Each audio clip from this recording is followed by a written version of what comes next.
Good morning, good afternoon, and good evening to all of you who are joining us from across the world. I'm Heena Shah, founder of envoPAP. And today we have here Heena Shah, who has had a very interesting journey so far in the world of travel and influence. And we bring her on today to discuss about her life journey and how we all can be better in everyday activities in being us more circular and more sustainable. So here's welcoming Heena. Thank you so much for having me here. It's a pleasure. And we're restarting envoCAST, which is our passion project wherein we bring in people from across the world to discuss on a variety of different topics and get their perspectives on. We're starting this after 2022. This is our second season, and Heena is our first guest on this one. So maybe just to kick off, Heena, do you mind introducing yourself? Tell us a little bit about your journey so far and how it has impacted you in making the decisions you make today towards a much more sustainable journey so far. Certainly. Hi, I'm Heena and I'm born and brought up in Mumbai. So spent about 18 years there, lived for 2 years in Sikkim to do first years of my engineering. Then I transferred to Manipal in Karnataka, another small town, 2 years of engineering there. And then I moved to Japan for my master's for again another 2 years. After which I moved back to India with a remote mechanical engineering job and I traveled around like a digital nomad for a bit here and there. And finally, about 2 years ago, I built my base in Goa. It's for now. We'll see how long I am here. But I think I missed a lot of hobbies that I couldn't carry those with me. For example, writing postcards and things like that. And I think Goa gives me everything I used to travel for. There's fields, mountains, the beach, food from all over the world, different kinds of people. I think it's probably the best mix around right now. And I think the more I traveled, and especially living in Japan, meant segregating my waste. And this waste had to be done like in 5 different bags, and you could only you're buying that bag to put your trash in, and then you're trashing the bag too. And as a student, every bag counts. You want to fill it all the way to the top, and you could only put out those bags on certain days of the week. Imagine putting out your wet waste just twice a week, and if you miss the day, it's gonna lie in the house and just decompose in not the best way. And that's what made me, and also seeing the waste that's getting accumulated in that bag. Like, I think the concept in India is every day the person will come to pick up your trash and you give it away. You don't see it grow. It grows in the outskirts of the cities as trash mountains. But here I saw it grow in front of my eyes, and I was like, this is something, I need to make a change here. I need to do something about it. And apart from that, it's also quite normal while putting out your plastic waste or your Tetra packs, you have to wash, clean them, make sure they're clean before they go into those packs, and then they go for recycling. And without which, I don't think they can be recycled because of other materials like food and stuff that's part of it. So this is what really got me thinking into sustainability. Wow. So thanks so much for a great intro. I was also in Japan in February of this year, and I definitely did know the bags outside on the street. But I do feel Japan is one country where recycling individually is done so well, and it is very inspiring. Even in India, I come from Pune, and in Pune, we've had this every day. The guys come in with a truck, open truck, and they come into the house and they pick up your wet waste, dry waste. I think we are getting there, but Japan is something definitely to take some inspiration from. So coming back, you moved from Japan to India. So what was your the thinking behind moving back to India, and why Goa then? So moving back to India was moving back to Bombay. I was there from about 2017 since I graduated until 2021 end. And my parents are from Mumbai and are coming back home because, again, I had a remote job. It's definitely cheaper to pay taxes in India, and plus family is here. I don't have to pay rent. And well, things are easy when you live with family. And I think that was my primary reason to move back. And even if I plan to stay on in Japan, I traveled most of it, like 44 of the 47 prefectures, which are like states of Japan. And I don't think living there anymore was going to be as exciting as those 2 years because I'd done a lot of it. I'd certainly love to go back and visit and, re-experience things and new things. But I don't think living there was going to be as fun. And I think, these are some of the reasons why I moved back. And of course, then having a base in Bombay, traveling around a bit and working remotely, I lived in Auroville for a month, then in Dharamshala for a month, and Sikkim as well for a month. And then I made some longer trips where I went through Bihar, parts of Madhya Pradesh, and then to Nagaland, back to north of West Bengal, little trips here and there. And I think the pandemic really opened up the door to go to Goa. It was my first trip by myself to Goa. Otherwise, family trips have been very common growing up to Goa. And I think the accessibility from Bombay, the multiple modes of transport, and not taking that long. I think culture is slightly similar somewhere, so it doesn't feel very alien either. And yes, everything else like food, people. I already had friends from Goa from years ago, from when I would trek, maybe like 10, 15 years ago. I met friends of their friends, and now it's like a little community here. So yeah, that's how I think Goa happened really. Oh, cool. Very cool, yeah. And when you were in Japan, was there any innovative technology you saw or a practice or any kind of something which really influenced your approach towards sustainability? Technology wise, I'm not really sure, but I think just cleaning my garbage and segregating my garbage was really the thing that got me into sustainability. I think other than that, I wasn't practicing anything to do with sustainability really at that point. Yes. Oh, okay. Tell us a little bit about OPCO because that's something you are currently working on, right? So what is exactly OPCO and how did it come about? Back to 2012, this is between my life in Sikkim and Manipal. So I'm 20 and I've, just finished 2 years of engineering. There was a study trip happening for family managed businesses and like people working for them. And I got a chance to join that trip. People were way older to me, way experienced with, businesses. And this was a study tour to various companies like Toyota, Mitsubishi, Tenso, and more. And I got to work on those shop floors and see their concepts like Kaizen, which is continuous improvement. There's Kanban, and as basic as 5S, where you sort, segregate, and then finally sustain. So I saw that. And what also inspired me during that trip was the quality and like the perfection of, being punctual. And it made me realize that we lack that in India, especially quality of products. For a while it'll last, but after that, like what? I'm constantly calling up the customer care, trying to get it fixed. Do we even have an option to get it fixed, or it's going to go to trash? So I wanted to bring Japanese level quality to India, and I thought that's the way I can contribute towards the society here. And so, yeah, basically it was a 10-day study tour where we visited these companies. Observation was like the basic drill, and I think it's super helpful to me, like even today. And other than that, so after the 10 days, my mother was like, hey, you're going to Japan, you're going all the way, travel by yourself. So at 20, I traveled through Japan for 21 days by myself. I was couch surfing. I didn't even have a cell phone with network. So really once in a while sending emails back home, and it was the first time I was abroad, just interacting with locals, opening my mind, learning new perspectives, and also seeing all these beautiful sites they have, like the temples in Kyoto, and experiencing food in Tokyo. And at the end of the trip, I realized I want these qualities to be a part of me. I want to be able to be punctual. I want to be able to be perfect, respectful, mindful. And I wanted to see these different places in different seasons, like Kyoto in summer, winter, and all, like with the temple, with snow, with cherry blossoms, etc. And I realized I wanted to go back and live in Japan for at least a year. And finally, it was time to study my master's. And I said, what better place than to pick Japan? And that's how I went back there. But basically, and also, so when I went back there, I did an internship with Mitsubishi Chemical Corporation. I also worked in a supermarket where I made sushi for about 3 months. I waited tables in a restaurant for 3 weeks. I taught English.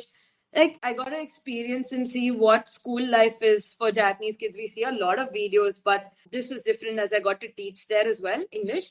And seeing all of that, I knew that OPCO had to happen. Japan was also, in a way, big on sustainability in terms of that they do recycle, they are mindful.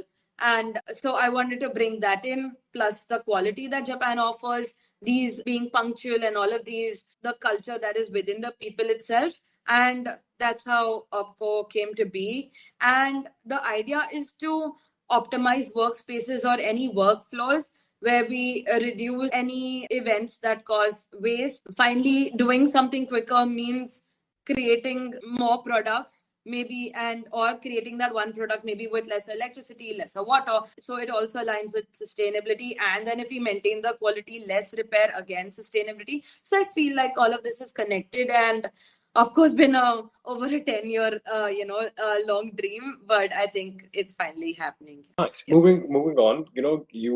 I also saw that you're doing something with postcards, and that's an industry which we at envoPAP have been operating in for the last 8 years, the stationery industry, and we've created some materials for that segment. It's all very inspiring and exciting because we always thought that paper usage would go down, but I have been seeing as more and more we've been able to penetrate into this industry across the world, the usage is going up in terms of the metric tons of paper being produced, and which is why we have announced our own range of materials for the stationery market, wherein wood fiber can be moved to recycled fiber. So I would love to understand what was your spark to get into postcards, and I've seen your designs; they're quite beautiful. Sure. I'll just introduce yellow postcards. So yellow postcards are simple postcard size papers where you have the space for address. There's also a stamp already printed, which could be even like 25 paise, which is 1/4 of a rupee, or like half a rupee 50 paise. So in that price, you can buy the postcard and send it anywhere in the country itself. It doesn't need additional stamps. So imagine being able to communicate on a piece of paper, physically being sent in just 1/4 or half a rupee. So I received my first ever yellow postcard with a Sudoku puzzle from a friend who had taught me Sudoku. And this was when I did a mountaineering course for about a month again in Sikkim. And this is just first year after engineering. I was 21. And it came to my hostel room, like it reached, and I was just like, wow. And the back part of the postcard actually had answers to the Sudoku puzzle. And I think that was my first sight of a postcard. But after that, 3 years of engineering later, I was in Montenegro on a IST internship. It's a country quite close to Italy and Serbia. I was there for about 47 days. Again, I was scout surfing, meeting locals, and I went on a walk with this girl. She's a Montenegrin, and she told me how she exchanges postcards with strangers all over the world. And I was again mind blown. And she told me how she was exchanging postcards with this Russian lady. Friend of mine was visiting Russia, but the lady wasn't at home at that point. This lady left her home keys for her, and she like, you stay here, you explore, feel free. And then the next time she visited Russia again, my friend visited Russia again, they got to meet up as well. So friendships over postcards. I had to try this out. So I think I sent out one of my first postcards from Montenegro, first postcards ever. And I sent it out from Montenegro to my parents, and it reached. After that, I signed up on this website called postcrossing.com. That's the website my friend would use. And so on this website, you say you create a profile. You say you want to send out a postcard. You get an address and you get a postcard ID, which is like a code. So now I say I want to send a postcard. A certain profile appears on my screen. I read through the profile, see what kind of postcards they like. Then I write down the address, create the postcard, and I also write the postcard ID. Now, when this person gets this postcard, they register this postcard using the ID, which means my postcard has reached them. And now in the same way, someone else will send me a postcard. And this goes on. Wow, it's connecting the world through postcard, which is amazing. Like, I didn't know about this, but I'm definitely going to include a link to the company which you mentioned, the website Post Crossings, if I'm not wrong. Yes. Wonderful. Yeah. I would love to be a part of it, and I hope I send a postcard to you. Yes, we can write a postcard to each other. Absolutely. But Yes. on the postcards things, I definitely saw you very clearly, right? Using made 100% recycled paper. Any reason why you selected recycled paper? Yes. So, in fact, so when I came back and I was like, I can't find good quality postcards, like 2 rupees, 3 rupees postcard, but the print is like haywire, or it's blurry and stuff like that. And I was anyway clicking pictures. So I said, you know what, let me create my own postcards. And they started to do well. At that point, I've tried glossy paper, but the ink would smudge, textured paper, various papers. And my postcard shop, by the way, was started in 2014, which is when I really got into it. So it's been about 10 years. I've always been doing pop-ups. I've been trying to partner with other stores and sell them. So during the pandemic, I came across this brand who had a sustainable shop. And they said, Hina, we'll only put out your postcards if they are on recycled paper. So I said, you know what? This is an excellent opportunity for me to try this out. And also because I have like a fixed printer, he knows that I want my white borders equal and, my quality is maintained. I think I've managed to get that through to avoid wastage. And I had to make sure he can get such a paper. So we managed that. And yeah, that's how I have recycled paper now. But primarily because it doesn't use, brand new resources from the environment. Very cool. We're going to send some papers from our office in Pune to yourself so that you can trial some of ours. But very Sounds good. interesting, and I'm definitely going to Sure. get some postcards from your side. Just moving on from your postcards to something which you're very passionate about is sustainable travel. So, if for the listeners, if you can define in your own words, in a few lines, what is sustainable travel literally, and how can we as individuals make a decision at being better the way we travel? I think sustainable travel, I would have like a lot of things. I think the base of it is being conscious and mindful. Do I really want to do it? Do I really want to visit this place? Or is there an Instagram check mark that I want to show off to people? Right? So there's no point taking like 10, 15 flights on a trip, just going like tick, tick, tick. Are we really traveling then? So probably slow, meaningful travel. And at the same time, I think disposables means convenience, and convenience becomes a big part of travel. So carrying your own reusables or choosing options where you don't need that. As simple as carrying your own bottle, carrying your own toiletries, because every time you use maybe a soap at a hotel, they're going to throw away the leftover soap. So, or it comes in a packaged thing. So maybe if you're into body washes or something, then just take some little containers, reusable ones, and carrying in it. Yeah, I think these are some little parts. Also, maybe choosing public transport instead of cabbing it all the time. Fair enough. I think we have got way too comfortable in our Uber and Lyft and all those new Ola rides which we take when we travel. But it's all a part and parcel of making it much more convenient. And as you said, convenience is something. The more convenience we seek for, is going to create a problem for the longer term circular economy. And we all can change one trip at a time, because if it is all about being self-aware, if I take this one trip to a certain X destination, and if I look at the carbon emissions, now even when you're booking a flight on Google Flights, it shows you how much carbon footprint this flight is going to cause by you taking a certain cabin or not. If we get into that awareness piece of how we can change, I think that's a good start. And do you have any recent travels to share where you had a great experience recently, just as a closer? Okay, I think my most recent travel would be Japan, because since the pandemic, I haven't left the country. But I think, yeah, again, it was about meeting different people, meeting people from my previous trips there. And also, I think going to a lot of museums like modern art, and there are these art islands in Japan, and they're trying to revive them back because everyone's moving to the cities, and trying to bring in art there, and getting people to come explore them. I think it's some amount of income as well for the locals there.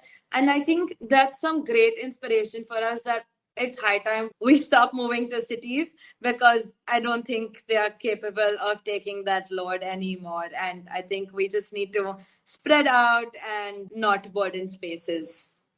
Fair enough. And I think that's a very good way to start off looking at sustainable travel. thank you so much, Heena, for being a part of envoCAST, our second season and the first episode of our second season. Thank you so much for being a part of it. And thank you to all the guests for listening and tuning in. Thank you so much for having me, and thank you everybody for listening in.